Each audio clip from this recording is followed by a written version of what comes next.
J'ai fait bien des voyages qui m'ont conduit nulle part ailleurs qu'à travers le vide dans lequel je contemple les éclats du soleil qui se reflètent dans le bleu du ciel. Et ben voilà, c'est comme à la pêche. C'est en fonction de la chance que tu as que tu ramènes le poisson. Là. Et donc, à ce titre, je suis manipulé ni par les rouges, ni par les jaunes, ni par les verts, ni par les bleus. On est sur une ligne de conduite et on s'y tient.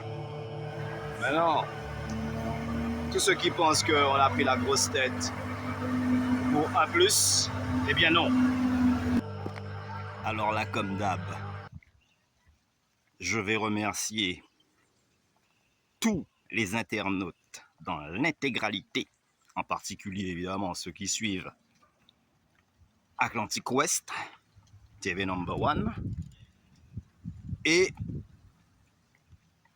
tous les mentors, tous ceux qui sont dans l'action, dans la Black Force, Black Resistance,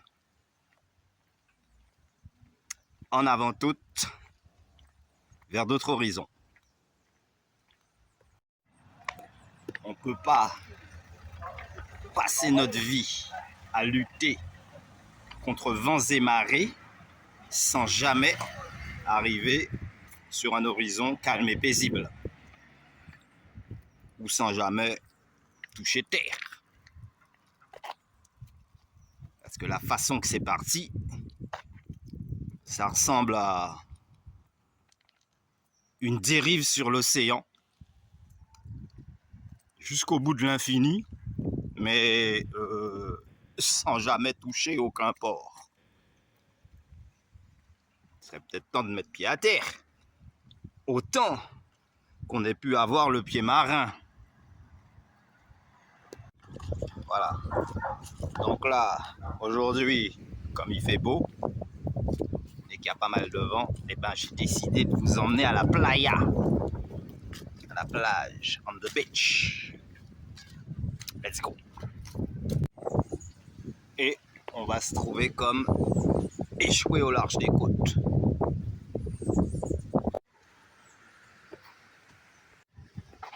Donc personnellement, j'ai grandi entre les deux mondes. Le monde moderne et le monde traditionnel.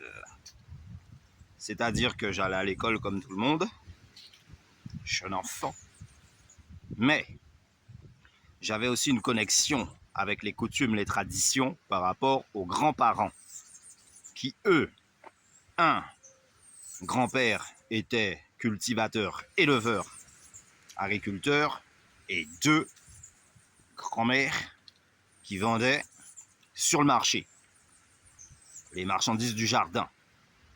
Et avec cet argent-là, elle achetait 2-3 commissions et elle remontait avec en milieu d'après-midi. Genre 14h, elle était déjà rentrée, mais c'est vrai que depuis 4h30 du matin, elle était déjà au bord de la route avec ses paquets en attendant le bus. Tu vois mon gars. Donc ça plaisante pas. Mais je dois donner quand même une certaine précision. C'est que...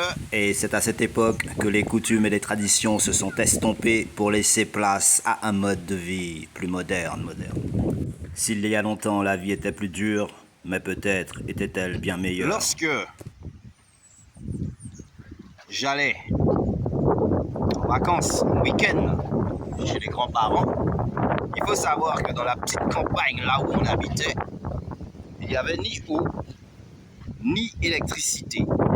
Alors tu vas me demander, mon Dieu, mais comment ils faisaient?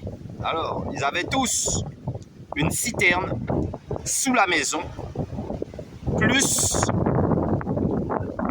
des réserves d'eau type baril, bidon, etc. Et par ce fait, j'ai vite compris qu'il y avait quelque chose qui clochait dans ce monde moderne.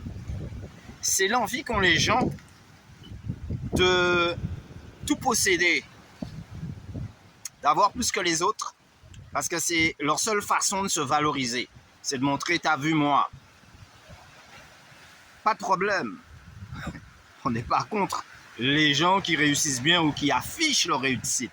Là où on se dit stop, c'est quand ce même prétendant que, mais on ne sait pas comment il a fait tout son argent, peut-être que c'est en mal payant ses ouvriers, peut-être que c'est en badinant les autres, en se faisant passer pour leur bon compère, et puis derrière, dès qu'il voit qu'il peut le faire sur toi, et ben même si c'est 2 euros que tu as mis dans un petit bocal là, il l'a déjà pris, il est parti avec pour boire son rhum, etc. Mais tu ne sais pas. Donc quand certains gonflent le poitrail pour dire, t'as vu, moi, je dis ok, mais ça dépend comment tu as gagné ton argent et d'autant plus comment tu te comportes avec les autres là maintenant que tu as plus ou moins bien réussi ta vie. Tu vois? Et après, c'est pas gagné d'avance, hein? Parce que tu peux avoir d'autres paramètres, d'autres problèmes derrière qui viennent gâcher le bonheur de ta réussite. Hein? On le sait bien. Donc le style, moi j'ai tout avant les autres et après moi personne n'aura rien, ça ressemble drôlement au raisonnement du système capitaliste. Ben voilà, rivage et côte. Donc il fut un temps où la plage arrivait jusque là. Hein. Et là tu vois, regarde, on n'a plus de plage. Avant on faisait le footing jusqu'à cette pointe là, tu vois.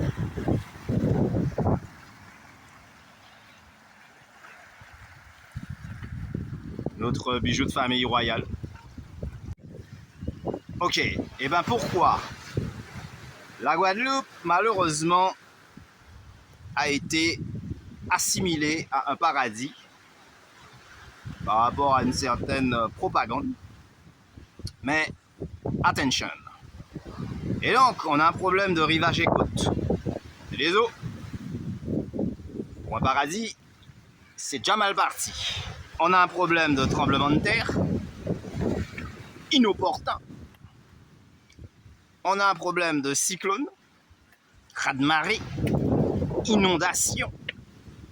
On a un problème de forêt surexploitée, terre agricole inutilisée ou utilisée pour construire.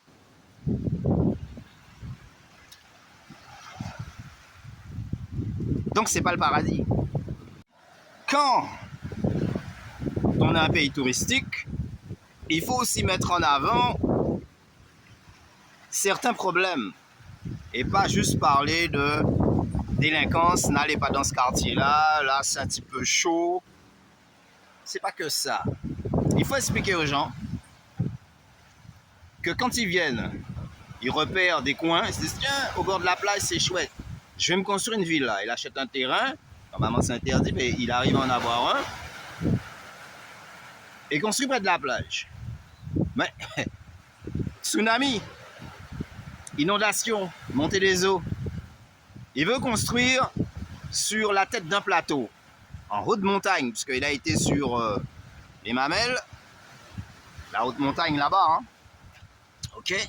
Et il s'est dit, waouh, chouette, j'ai une vue à 360 degrés au sommet de la montagne. Je vais y construire un petit château là, un petit manoir. Ouais, pas de problème. Mais quand il y a le cyclone qui passe, vu que tu as découvert au sommet de la montagne, et que tu as eu l'intelligence de construire une maison en préfabriqué, sans l'avis d'experts, eh ouais, tu veux acheter de la terre. Mais toutes les terres ne sont pas cultivables. Et toutes les terres ne sont pas habitables. Donc tu veux faire ta maison dans un fond. Et quand il y a une inondation, il y a des tempêtes de pluie, et ben voilà, tu as toute l'eau des vallées environnantes qui descendent chez toi. C'est pas une blague. À certains moments, on ne peut plus circuler sur les routes tellement que l'eau est montée haut. Gros problème de vie chère, gros problème de